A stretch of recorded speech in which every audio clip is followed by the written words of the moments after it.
Ça fait un petit moment que t'as commencé la musculation, que t'es assidu. Et ça paye, tu commences à voir ton pic du biceps ressortir, tes épaules sont un peu plus galbées et ta silhouette commence tout doucement à se tailler. Mais dans les vestiaires, au moment de se changer, ton pote qui passe ses journées à scroller et qui n'a jamais mis les pieds dans une salle de sport enlève son t-shirt et il a le même physique que toi. Premier réflexe, tu lui demandes s'il t'aurait pas caché qu'il a commencé la musculation.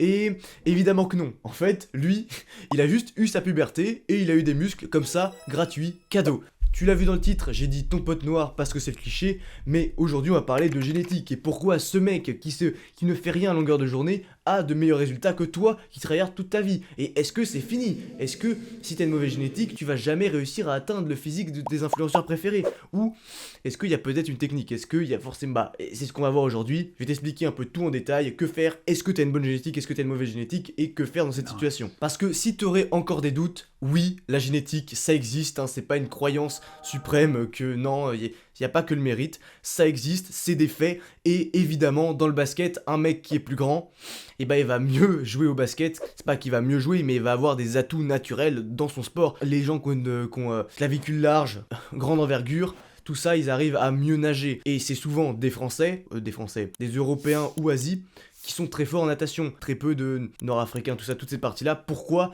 Tout simplement parce que c'est pas la même morphologie. Et je peux vous expliquer simplement ça, hein, pourquoi les Africains sont plus forts dans la course à pied et les Européens plus forts globalement dans la natation. Bah après, dans les deux cas, il y en a qui sont nuls partout. Hein. Je veux dire, si t'as pas les clavicules larges et que t'es pas grand, tu seras pas forcément très bon en natation. Mais bref, tout simplement parce que c'est une question de génétique. Les Européens ont la hanche plus basse et les Africains ont les jambes plus longues, du coup, donc l'inverse. Donc jambes plus longues égale tu cours plus vite, plus bas égale tu flottes mieux, et c'est éprouvé, hein, un Européen flotte 2 à 5% mieux, et du coup un Africain court 5 à 2% plus vite. Voilà, et la génétique, ça joue aussi sur la prise de muscle, la capacité à prendre plus ou moins de muscle en fonction d'une certaine ou d'une autre situation. Et oui, il y a des mecs qui, même sans s'entraîner, auront des bons physiques littéralement en ne faisant rien, en restant assis. Tout simplement parce que c'est inscrit dans leur code génétique. Et globalement, la génétique, c'est juste de la logique. Dans les pays où, historiquement, les conditions de vie étaient plus difficiles.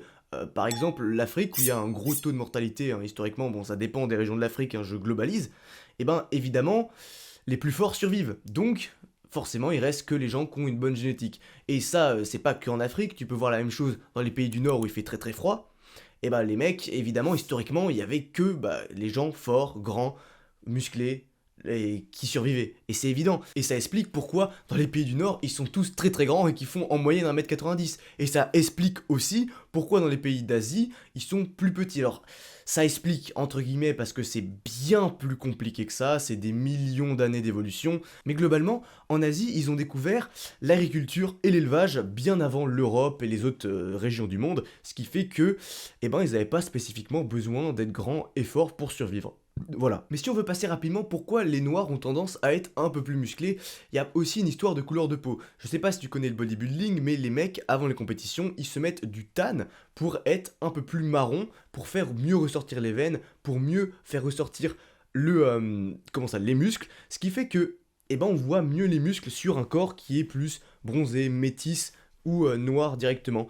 Et c'est pour ça que, littéralement, cheat code pour prendre du muscle, fais-toi bronzer et tu seras plus massif, parce que c'est juste une question d'illusion d'optique, on voit mieux le muscle sur un corps plus foncé. Mais si toi depuis tout à l'heure t'es là en train de regarder et te dire ah mince, moi j'ai vraiment une génétique nulle et tout, c'est quoi, j'ai rien de ce que tu me racontes, eh ben laisse-moi te rassurer, parce que il n'existe pas de mauvaise génétique. À part si t'as une maladie génétique, mais du coup c'est une maladie. Mais sinon il n'existe pas de mauvaise génétique. Il y a des bonnes génétiques, mais il n'y a pas de mauvaise génétique. Et là tu vas me dire, mais tu racontes n'importe quoi, s'il y a des bonnes génétiques, il y a des mauvaises génétiques. Non, une mauvaise génétique, toi, on pourrait entendre que, bah ouais, moi je suis gros, c'est génétique. Non, ça n'existe pas. Il n'y a pas de génétique de gros. Il n'y a pas de génétique de gros.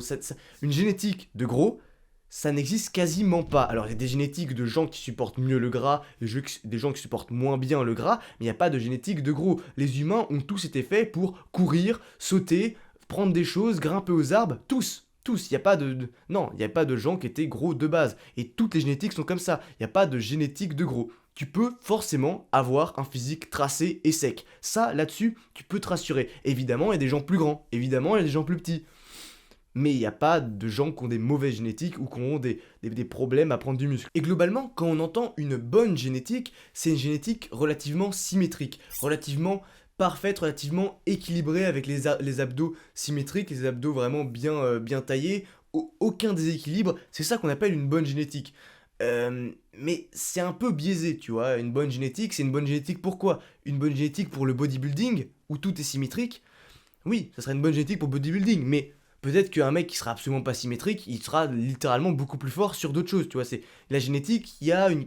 Évidemment, tu peux pas être bon partout. Il y a l'aspect symétrie, mais il y a aussi l'aspect prise de muscle. Il y a l'aspect volume, il y a l'aspect être plus gros, être plus massif et prendre de muscle plus rapidement. Et ça a été prouvé. Des gens prennent plus de muscle plus rapidement. Je sais plus c'est quoi exactement l'indice, mais il y a un indice de prise de muscle et des gens, en faisant moins d'efforts, ils vont prendre plus de muscles parce que leur génétique a été faite comme ça. Mais comme je l'ai dit, c'est pas parce que tu as une mauvaise génétique entre guillemets que tu ne seras pas attirant, que tu ne seras pas beau et que tu ne pourras pas te plaire dans ton corps. Non, ça c'est littéralement impossible. Tout le monde peut se plaire dans son corps, il faut simplement faire les bonnes choses. Tout le monde peut avoir une silhouette en V, suffit simplement de bien travailler ses épaules et son dos et de surtout perdre du gras. Comme je l'ai dit, tout le monde peut perdre du gras et tout le monde est fait pour être relativement sec. Et si t'es sec, t'es attirant. Sec égale attirant. Tout simplement, sec égale beau, sec égale le muscle finalement. Mais par défaut, c'est compliqué de croire ça. C'est compliqué quand on a une génétique skinny fat, qu'on ressemble plus à un triangle dans ce sens-là qu'un triangle dans l'autre sens, de se dire ah ouais, peut-être qu'un jour j'aurai un bon physique. Mais si, faut juste y croire et c'est largement possible. C'est pas parce qu'on part de loin que tu ne peux pas arriver à un très bon résultat. Et c'est comme je dirais toujours, c'est pas parce que ton voisin il a 18 sans réviser que toi, tu dois te laisser avoir 0. Bah non, t'as juste révisé et pour essayer d'avoir 18, oui, tu auras plus d'efforts à fournir, mais à un moment donné, t'as rien sans rien. Enfin, je veux dire, tu préfères avoir 0 ou 18, tu vois, faut réfléchir. Et c'est pareil, toutes les personnes qui ont les os qui sont comme ça, ou les os qui sont dans l'autre sens, et bah globalement, toutes ces maladies, toutes ces disformations qui sont pas forcément graves, qui sont rien du tout, ça se règle avec le muscle. Quand t'as le pec qui est comme ça en avant, ou le pec qui est rentré comme ça, si tu prends des pecs, si tu prends de la poitrine, si ton corps se muscle, tout va se replacer à peu près correctement. Il y a plein de gens, vous pouvez aller voir sur internet, des gens qui ont le creux comme ça ou le creux dans l'autre sens.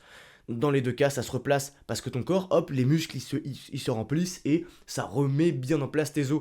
Si une bonne posture, c'est avant tout avoir un corps musclé, être bien droit comme ça, bien se tenir, avoir le dos comme ça, bah tu te muscles le dos va revenir à peu près correct. Et évidemment, peut-être que t'as un pectum, vectune, je sais pas quoi, et que moi je l'ai un peu comme ça, un peu grignoté, mais peut-être que toi il est un peu plus grignoté, mais tu pourras pas le changer ça, tu pourras rien y faire, ça sert à rien de s'étaler sur son malheur, ça sert à rien, il faut vraiment que voir le positif, tu peux forcément progresser. Tu peux forcément être mieux que là maintenant. Et c'est comme ça qu'il faut voir les choses. Il faut pas essayer d'être mieux que les autres, il faut essayer d'être mieux que toi-même. Il y a que comme ça en fait. Quand on dit se comparer à soi-même et pas aux autres, bah c'est encore plus réel là-dedans. Tu peux te comparer aux autres quand c'est la même catégorie, tu vois. On compare pas une fille et un garçon, on compare pas un mec de 100 kilos et un mec de 50 kilos. Et bah c'est pareil, compare-toi à des gens qui ont la même génétique que toi et qui ont le même potentiel que toi. Et il y a que comme ça, tu vois, c'est très bien, genre vraiment, je suis pas contre, en fait je dis faut pas se comparer, mais si, comparez-vous, mais comparez-vous à des gens qui sont similaires à vous. Essayez de vous renseigner sur la taille de vos influenceurs préférés, essayez de vous renseigner sur leurs caractéristiques physiques, essayez de voir un peu des anciennes photos d'eux, et là ça pourra vous faire des bons exemples. Moi j'ai quelques bons exemples de moi-même, tu vois. J'ai des gens que je connais qui ont potentiellement la même génétique que moi et à qui je pourrais espérer ressembler. Essaye de trouver un influenceur, il y a forcément un influenceur à qui tu pourrais espérer ressembler. Mais s'il te plaît, ne te compare pas à des gens irréalistes. Genre, tu veux dire, si tu fais 1m70, ne te compare pas à un mec qui fait 1m90.